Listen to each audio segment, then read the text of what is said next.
welcome to Academic Advising. I think I can speak for all of us, and I said last night that there's a lot of information, primarily because it's such a variance between institution and within institution. So kind of going to give you a little bit of a foundation and then sort of jump into what we found to be super valuable throughout this project was our interviews. We all really appreciated that time that we got to spend with those people. So that's going to be a primary chunk, and we're going to involve you in some activities, so be prepared. So we wanted to bring your attention to the first page of the handout, just very briefly. The things we're going to focus on kind of make a Tetris piece pattern. So starting with the mission. So kind of obvious, but the primary purpose of academic advising programming is to assist students in the development of meaningful educational plans. Not limited to this, but it kind of ties all institutions together for what their goal is for all academic advising. So it's important.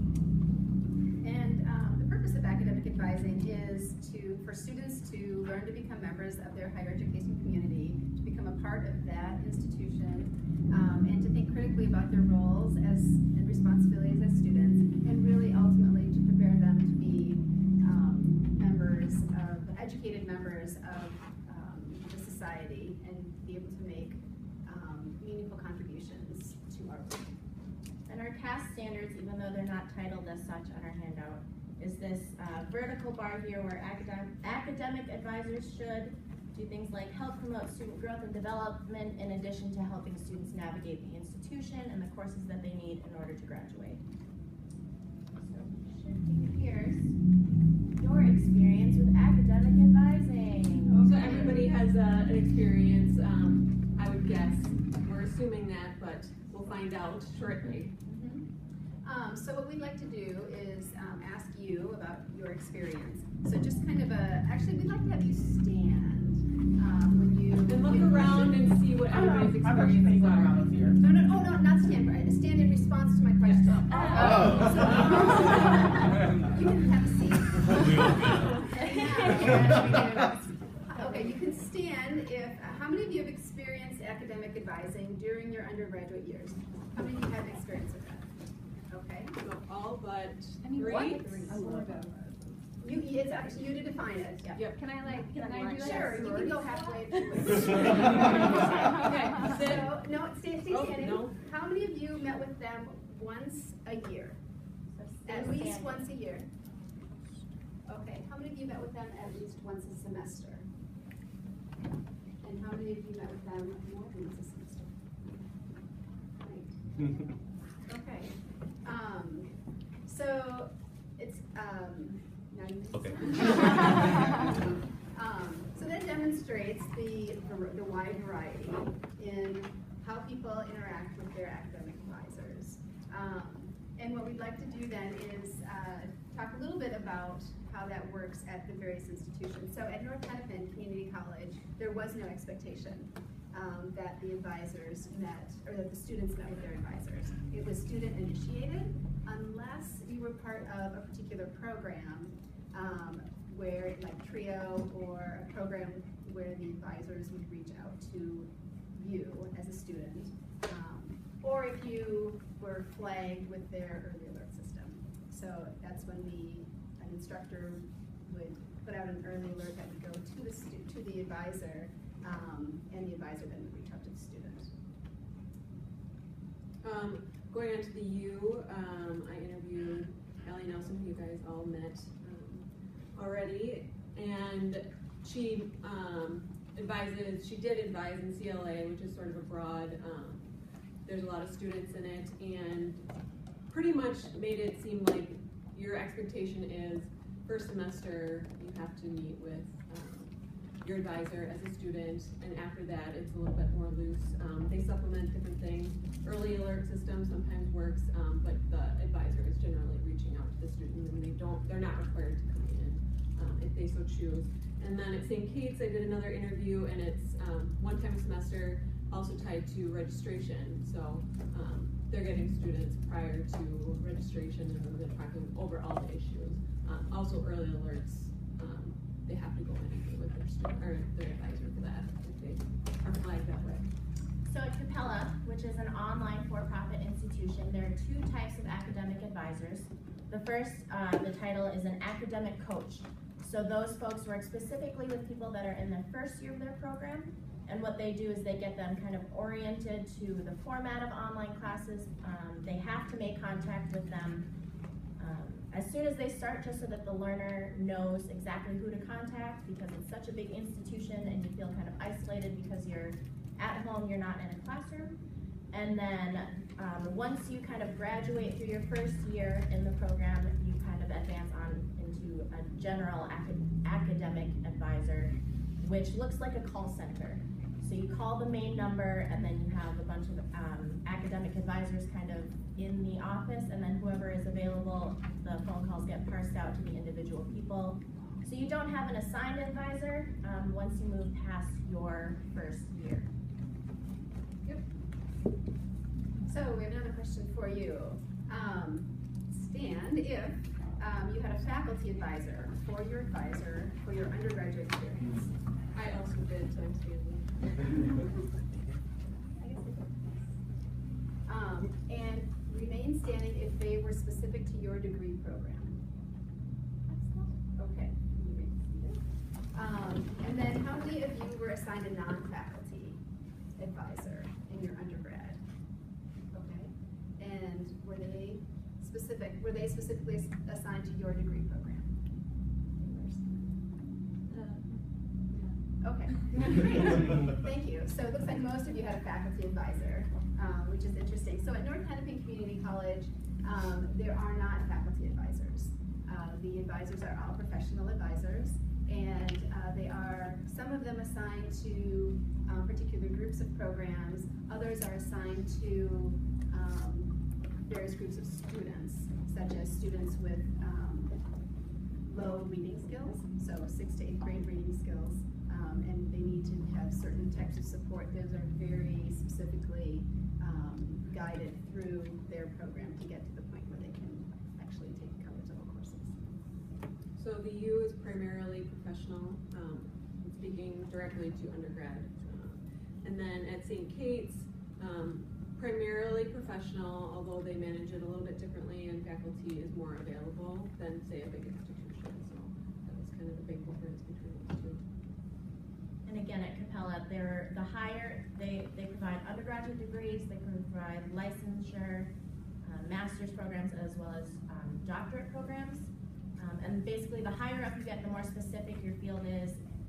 There's a separate department of academic advisors who are a little more knowledgeable than just the general advisors. So you can get someone that knows maybe specific laws and things that you need to abide by according to the state that you live in. And now we move on to current issues and trends. So this was probably another piece of the common link between all of our institutions. They varied quite a bit, but there were definitely some themes, caseload being one of them. We're not going to go into specific numbers because that plays into the next part of our presentation, but that was definitely consistent across all of ours. Changing technology, Pam can probably speak to this, that was more specific, I think, to yours. Student preparedness and resilience, I think across student affairs, no matter what area you're working with, as long as you're working with students, you're going to see this as an issue.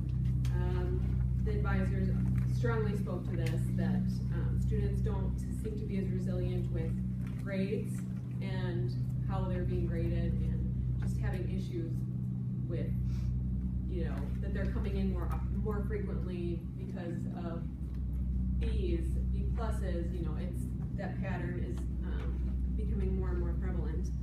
Differences in advising units even within the institution. The U was my example for that. Different colleges, and Abby can speak to this, within a large system operate very differently. So sometimes, if kids are switching majors, it's not always translating to what the needs of a different department is. So across institutions can vary very greatly. Parental involvement, we found out, was an issue, which the comic kind of speaks to that on the student side and on the parent side as well. Mental health issues are coming into play, much like in other functional areas. issues and common thread, targeting students, the needs of students. TRIO is a good example, and the advising going on there is a more targeted program that most institutions are implementing at some level. Student responsibility and the assessment is another important piece of advising how, you know, student satisfaction is playing into a lot of the assessment, which can be good and can be bad from, you know, some of the research that we did and from some of the advisors that we spoke with. Going back to changing technology, this was especially an issue for Capella, which again is exclusively online. So I interviewed Soraya Bogani, who's an academic coach, and she said a lot of what she does is outbound calling because people live all over the country and some people are even international. So when was the last time you picked up a phone call from a number you didn't know? You don't. So a lot of what she's doing is leaving messages for students and telling people like, hey, I'm a good contact for you, call me, beat me. Another thing is she has students who don't know how to use computers and signed up for an online institution. So what she does is talking through students who say, I can't get my course load. Okay, well what browser are you using? And they go, what is that? So she has to ask more specifically, are you using Google? Are you using Internet Explorer? Types of things like that. So that's a challenge. Technology is very much a challenge at a technology-based school. Sorry, Yeah.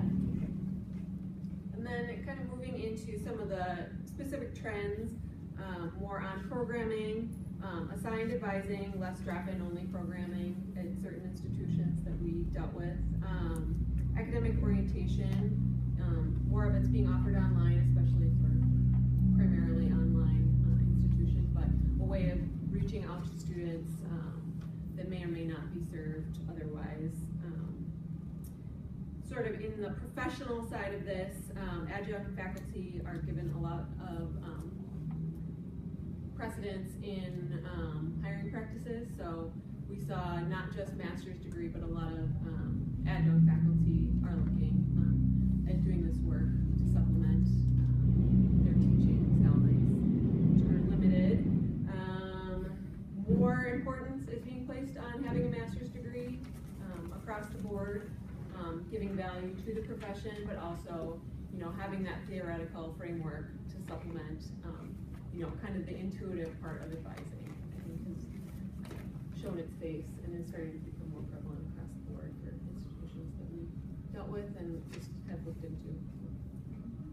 And I would say at North Hennepin Community College, I interviewed Tracy Hunter, and she talked about, and we'll get into this a little bit more about hiring, but that many of the academic advisors that are there are currently going back to school because they were hired without, you know, a student affairs degree, maybe because it didn't exist when they were hired, but they're finding that that is important if they are looking to move up or even retain their position.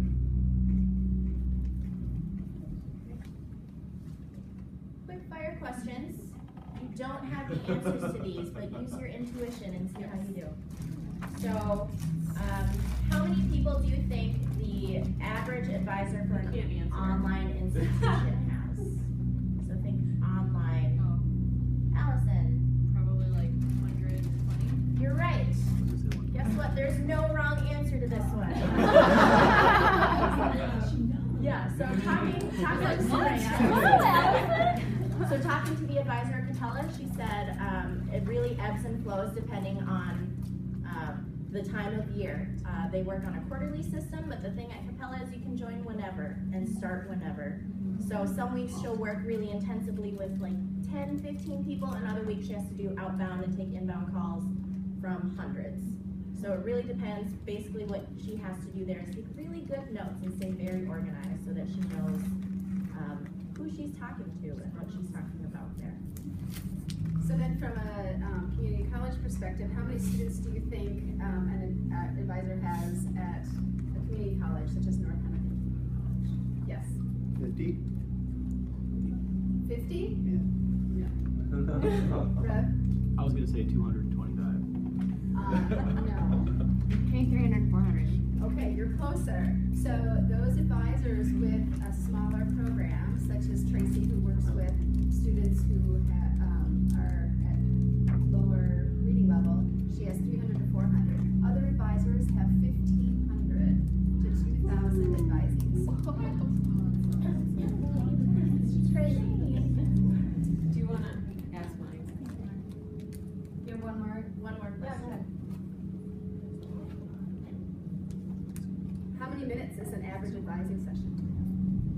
20. 20,